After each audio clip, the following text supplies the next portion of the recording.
날개면 내가 편하게 있네. 비바람 거세고 어두워도 주께서 나를 잘 지킬 줄 아네. 겁없이 평안히 거하리라. 주 날개면 즐겁도다. 그 사랑 끊을 자는요. 주 날개면 내 편이시며 영원히 거하겠네.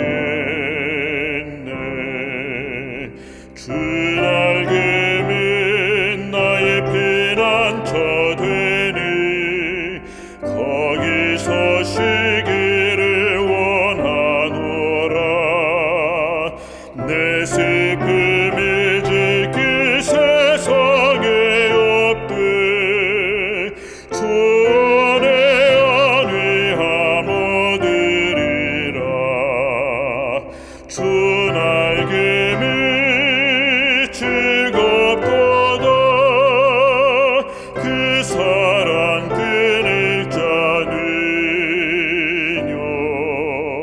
주 날개면 내 편이시며 영원히 거하겠네.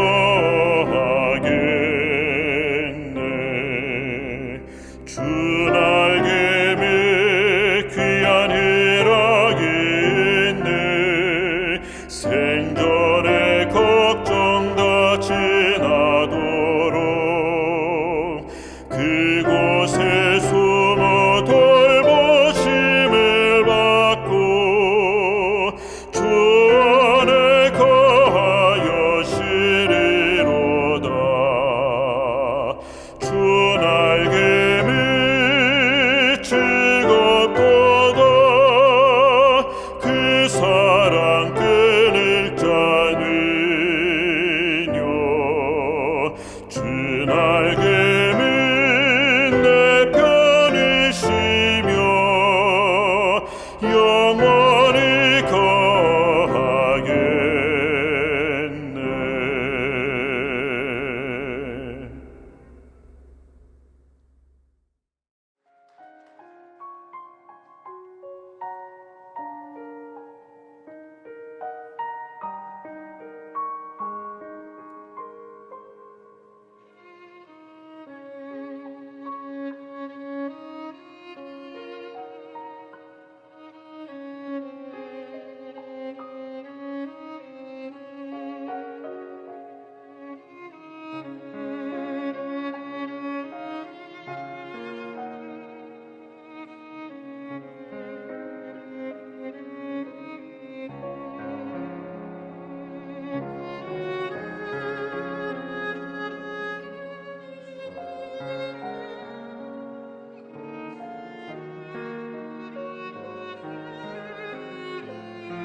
사랑하는 성도 여러분, 안녕하십니까? 저는 파주중앙교회 박정훈 목사입니다. 오늘 저는 여러분들과 함께 사도행전 21장부터 23장과 사도행적 38장을 본문으로 바울의 입장에서 말씀을 나누어 보려고 합니다. 오늘 우리는 바울의 입장이 되어 보려고 합니다. 설교를 들으시는 여러분들께서 지금 이 시간 바울이 되었다고 생각해 보시기 바랍니다. 자, 그럼 준비되셨나요? 바울의 입장에서 말씀을 시작하겠습니다. 저는 바울입니다. 3차 선교 여행을 마치고 예루살렘으로 가고자 한 것은 제가 스스로 선택한 것입니다. 마치 예수님께서 십자가의 죽음을 아시고도 예루살렘 성 안으로 들어가신 것처럼 말입니다. 저도 예수님의 그 길을 그대로 따라가고 싶었던 것입니다. 그것을 너무나도 잘 알고 있었던 두로와 시돈에 있었던 초기 교인들은 저에게 예루살렘에 가지 말라고 간곡히 부탁했습니다. 그들은 심지어 성령 하나님께서 말씀하셨으니 예루살렘에 가지 말라는 것이었습니다. 마침 한 선지자가 예언하기를 제가 예루살렘에서 잡힐 것이고 결국은 결박당하여 이방인의 손에 넘겨질 것이라고 예언했던 겁니다. 성령 하나님께서 선지자를 통하여 알려주신 것이죠. 그런데 성령 하나님은 결코 예루살렘에 가지 말라고 말씀하지 않으셨습니다. 예루살렘에 들어가면 어려운 일이 생길 것이라고 알려주신 것뿐입니다. 그러나 저를 아꼈던 초기 교인들은 그 성령님의 음성을 자신들의 생각으로 해석해서 가지 말라고 이야기한 것입니다. 어려운 일이 생길 것을 알게 된다면 그것을 포기하려고 하는 것이 인간의 당연한 마음입니다. 그러나 여러분, 정말 포기하는 것이 성령 하나님의 뜻입니까? 예수님께서 자신이 죽을 것이라고 예언했을 때에도 12 제자들은 자신들의 생각으로 그런 일은 일어나면 안 된다라고 말했습니다. 십자가를 포기하시기를 원했습니다. 그러나 예수님은 포기하지 않으셨습니다. 저도 결코 포기하고 싶지 않았습니다. 예루살렘에서 복음을 전하는 일이 그 어떠한 고난과 어떠한 어려움이 있을지라도, 심지어 그곳에서 죽을지라도 저는 그 길을 포기하고 싶지 않았습니다. 진정한 선교사는 변명하지 않기 때문입니다. 저는 저의 선교 여행에 있어서 매 순간 절대 타협하거나 변명하지 않았습니다. 죽을 것을 각오해서라도 예수님을 전했어요. 모든 사람이 말린다고 해도 말입니다. 참 신앙은, 참 선교는 하나님의 뜻을 변화시키려고 하는 것이 아니라 하나님의 뜻에 우리가 변화되어야 합니다. 우리는 하나님이 원하시는 선교가 아니라 내가 원하는 선교를 할 때가 얼마나 많이 있습니까? 내가 변화되려고 하지 않고 신을 변화시키려고 한다면 그것은 미신에 불과하지 않습니까? 어떠한 어려움이 있더라도 하나님의 뜻대로 행하는 자, 하나님의 뜻대로 선교하는 자가 진정한 그리스도인이며 진정한 선교사인 것입니다. 우리가 한평생 하나님을 나름대로 믿었음에도 하나님은 우리의 믿음을 모른다고 하신다면 어떻겠습니까? 우리가 열심히 선교했는데도 하나님께서 너는 도대체 무엇을 했느냐고 물으신다면 어떻겠습니까? 마지막 날에 나는 너를 알지 못하고 나는 너가 한 일에 대하여 알지 못한다라고 하신다면 그보다 더 허망한 일이 어디 있겠습니까? 그러므로 우리가 지금 제대로 하나님을 믿고 있는지, 제대로 선교하고 있는지부터 끊임없이 점검해 봐야 되는 것입니다. 우리는 예수님을 전하는 일에 있어서 얼마나 많이도 변명을 하면서 살아갑니까? 나는 타고난 성향인 내성적이라 선교하기 힘들어. 정말입니까? 변명입니까? 먹고 살기도 힘든데 어떻게 선교해? 정말입니까? 변명입니까? 먹고 살기 위해 일하는 그 현장이 바로 선교의 현장이 되면 어떨까요? 선교는 정말 선교의 은사를 받은 특별한 사람들만이 할 수 있는 것입니까? 정말입니까? 변명입니까? 21세기 한국은 이미 너무 잘 살게 돼서 더 이상 사람들이 예수님을 믿으려고 하지 않아. 그런 생각을 가지고 계십니까?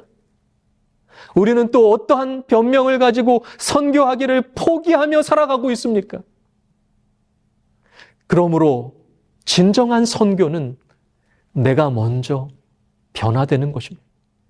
하나님의 뜻을 변화시키려고 하지 말고, 상황과 환경을 변화시키려고 하지 말고, 변명하려고 하는 나의 마음을 변화시키는 것이 진정한 선교의 시작이라는 것입니다.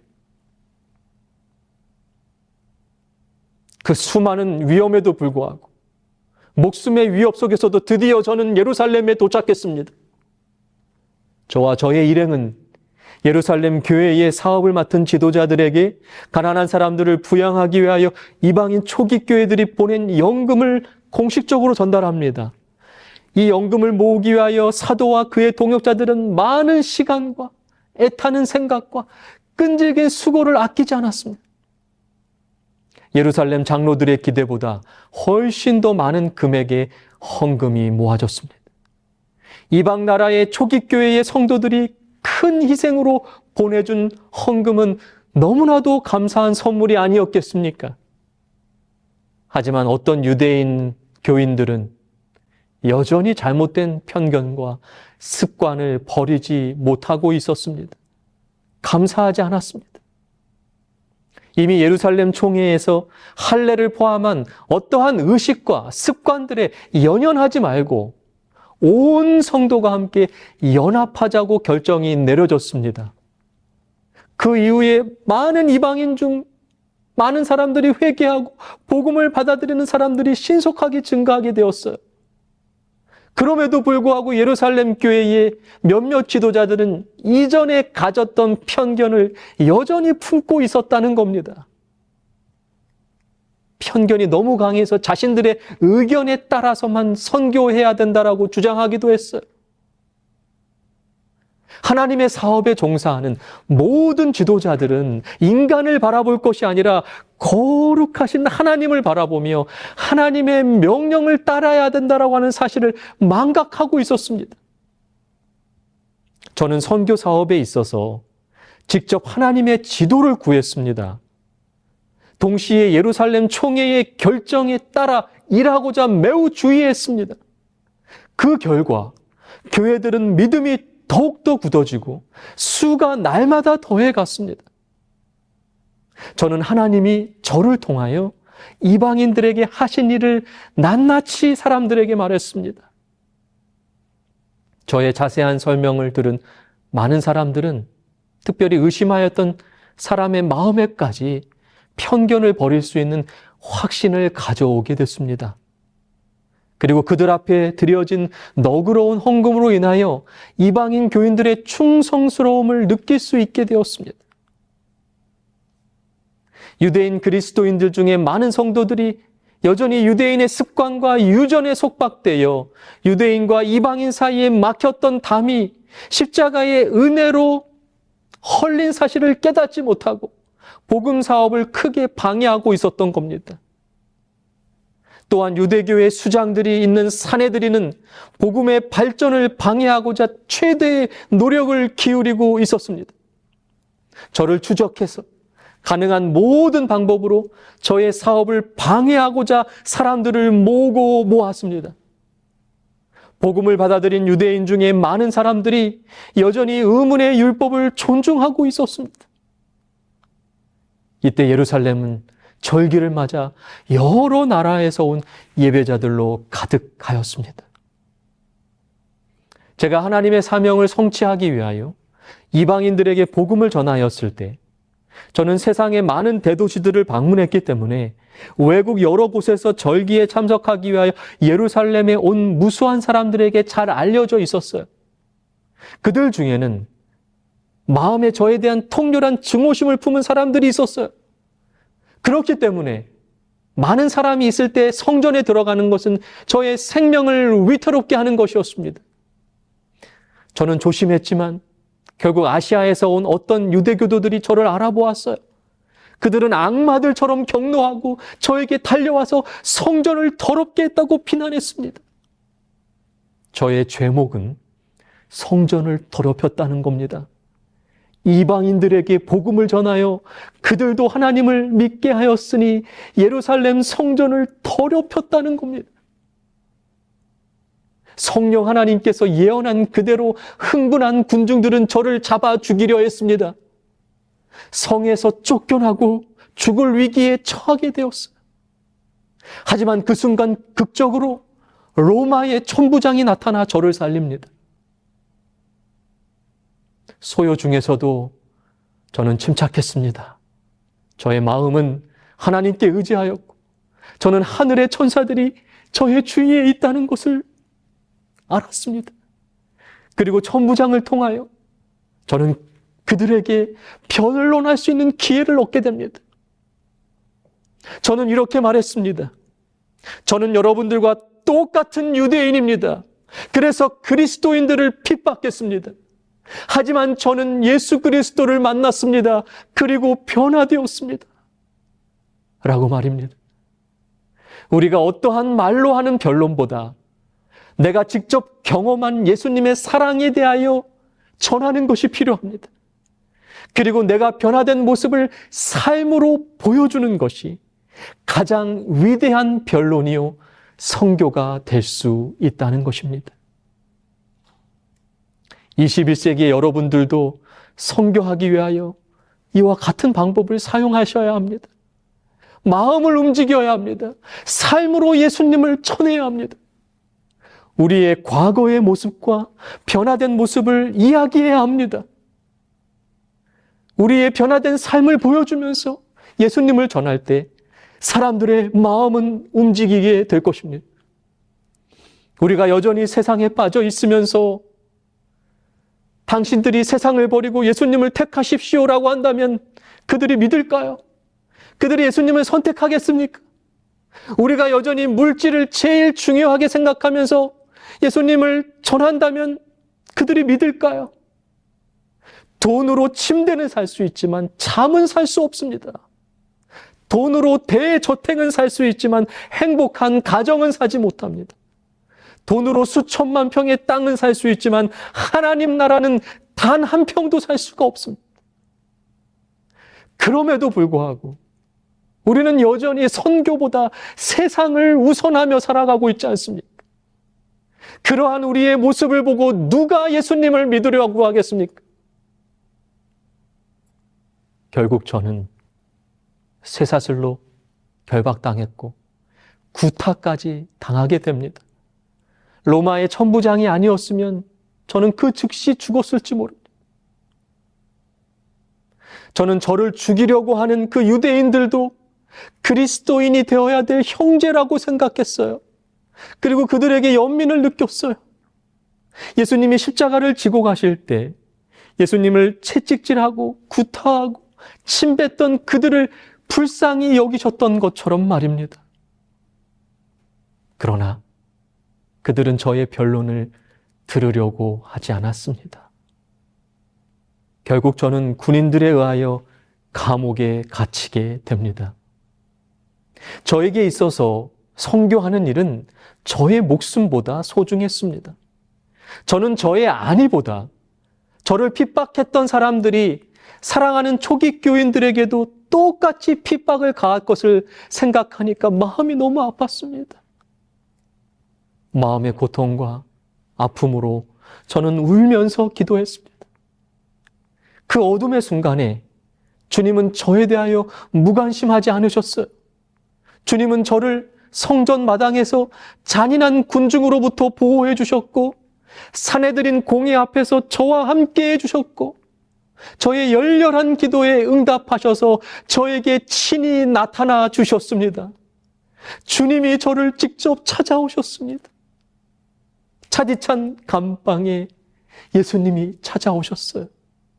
저를 위로하시고 담대하라고 말씀하셨어요.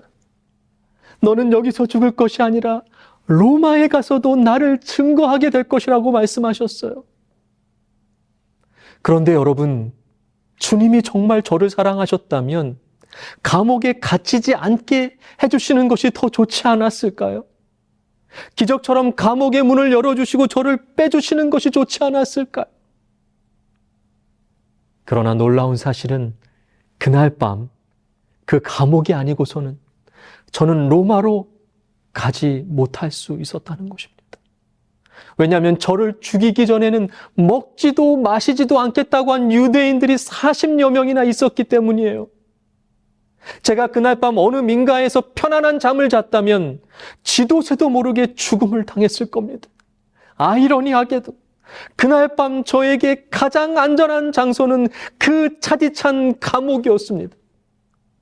그러므로 선교란 아무리 사랑으로 전해도 반응하지 않는 사람들 때문에 실망하고 절망하고 지치고 외롭고 힘들 때 찾아오셔서 힘을 주시는 예수님을 만나는 놀라운 경험인 것입니다. 그래서 그 사랑 때문에 다시 힘을 내어서 또 전하게 되는 것이 선교라는 것입니다. 그 경험은 선교를 한 사람들만 얻을 수 있는 놀라운 경험인 겁니다. 예수님이 십자가 위에서까지 용서하시고 사랑하시고 선교하셨을 때 예수님도 혼자이셨어요. 분명히 온 우주를 창조하신 하나님께서 십자가의 고난에서 예수님을 구해 주실 수 있었습니다. 하지만 그날 십자가의 고난이 아니고서는 온 인류를 구원할 다른 방법이 없었습니다. 마치 제가 로마로 가기 위해서는 감옥에 갇히는 방법밖에 없었던 것처럼 말입니다. 예수님은 부활하시고 나서도, 아니 승천하시는 그 순간까지도 끝까지 인간 자식들을 사랑하셨습니다. 그 사랑은 결국 인간들을 변화시킵니다. 사랑만이 사람을 변화시킬 수 있기 때문입니다. 중앙아프리카에서 선교를 하던 선교사님들이 사소한 다툼으로 갈라져 있던 때가 있었어요. 며칠 뒤 개종한 원주민들이 선교사님들을 찾아와서 이제 더는 예수를 믿지 않을 테니 마을을 떠나달라고 요구합니다. 선교사님들이 그 이유를 묻자 그들은 대답합니다. 우리에게는 서로 용서하고 사랑하라고 가르친 당신들이 서로 용서하지 못하고 사랑하지 않는데 어떻게 당신들을 우리가 믿습니까? 당신들이 전한 예수의 사랑도 우리는 믿을 수 없습니다.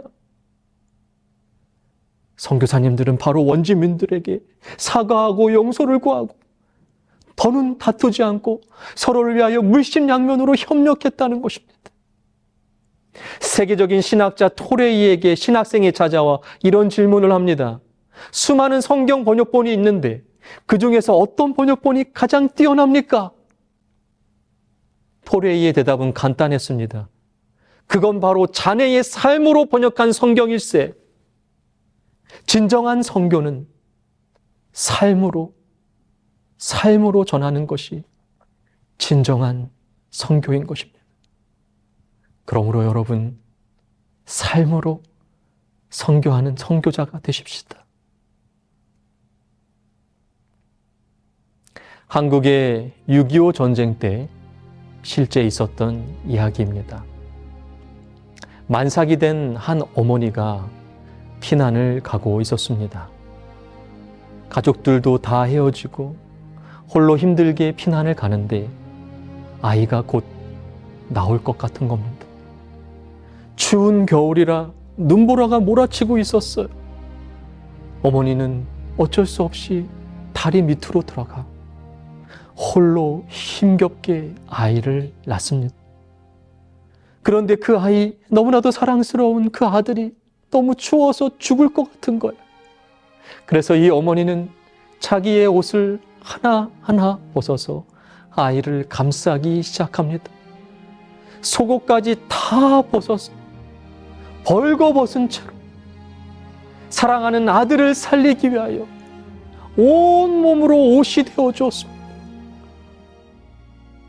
마침 다리 위를 지나가던 미국인 선교사가 그 장면을 목격하고 아이를 국적으로 구해냅니다. 하지만 어머니는 이미 죽어 있었습니다. 어머니를 묻어주고 아이를 입양해서 미국에서 키우게 되는데, 청년이 된 이 아이는 부모와 자신이 다르다는 이유로 방황하면서 불행한 인생을 살고 있었습니다. 그때 양부모가 진짜 부모의 이야기를 들려줍니다. 진짜 어머니의 이야기를 들은 이 아들은 눈물을 흘리면서 그 어머니의 무덤이라도 한번 보고 싶다고 부탁을 합니다. 이 감동적인 사연이 한국에도 알려지고 많은 사람들의 도움으로 어머니의 무덤을 찾게 되고, 아들은 어머니의 무덤 앞에 서게 됩니다. 그런데 그날도 똑같이 눈보라가 치는 추운 겨울이었어요. 이 아들은 어머니의 무덤 앞에서 조용히 자신의 옷을 벗기 시작합니다. 어머니의 무덤을 덮어주는 것입니다. 부끄러운 줄도 모르고 속옷까지 다 벗어 던진 채 온몸으로 어머니의 무덤을 감싸 안고 이렇게 어머니에게 외칩니다. 어머니, 어머니, 그때 얼마나 추우셨어요? 얼마나 추우셨어요? 그리고 아들은 변화되어 행복한 삶을 살 수 있게 된 것입니다. 이 아들이 변화될 수 있었던 것은 어머니의 놀라운 사랑을 알고 경험하게 된 순간부터였습니다. 이 아들처럼 삶이 변화되기 원하십니까? 예수님의 그 놀라운 사랑을 경험하게 되시기를 바랍니다. 선교하기를 원하십니까? 삶으로 선교하게 되시기를 간절히 바랍니다. 예수님의 사랑을 먼저 매 순간 경험하시고 그 경험을 나누어서 우리가 있는 그곳에서 진정한 선교사로 살아가게 되시기를 간절히 바랍니다.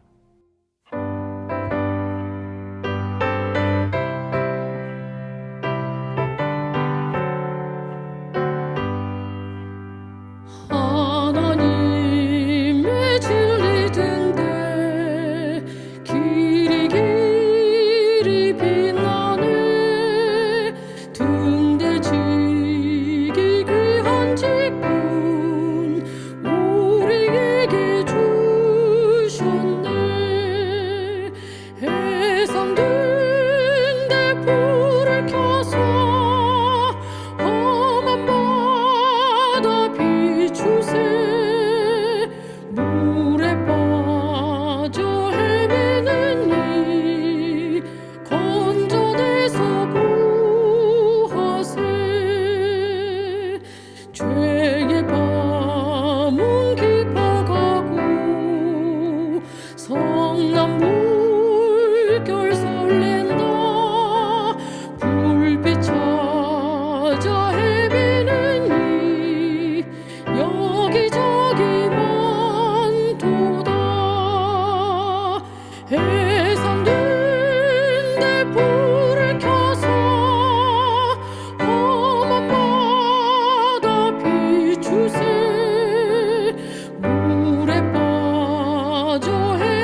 사랑하는 하나님, 참 신앙은, 참 선교는 하나님의 뜻을 변화시키려고 하는 것이 아니라 하나님의 뜻에 우리가 변화되어야 합니다.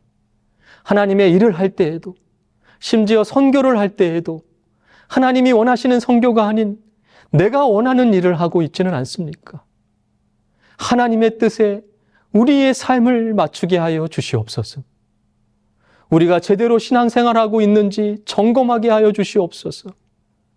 예수님을 전하는 일에 있어서 너무나도 많은 변명을 하며 살아가고 있지 않습니까? 변명하려고 하는 우리의 마음을 변화시켜 주시옵소서. 어떠한 말보다 우리가 직접 경험한 예수님의 사랑을 전하게 하여 주시옵소서. 감옥에서 울며 기도할 때 찾아오신 주님은 오늘 감옥과 같은 인생을 살아가는 우리들에게도 찾아오십니다. 그리고 위로하시고 힘이 되어 주십니다. 그 놀라운 사랑의 힘으로 다시 일어나 삶으로 선교하게 하여 주시옵소서. 예수님의 이름으로 간절히 기도합니다. 아멘.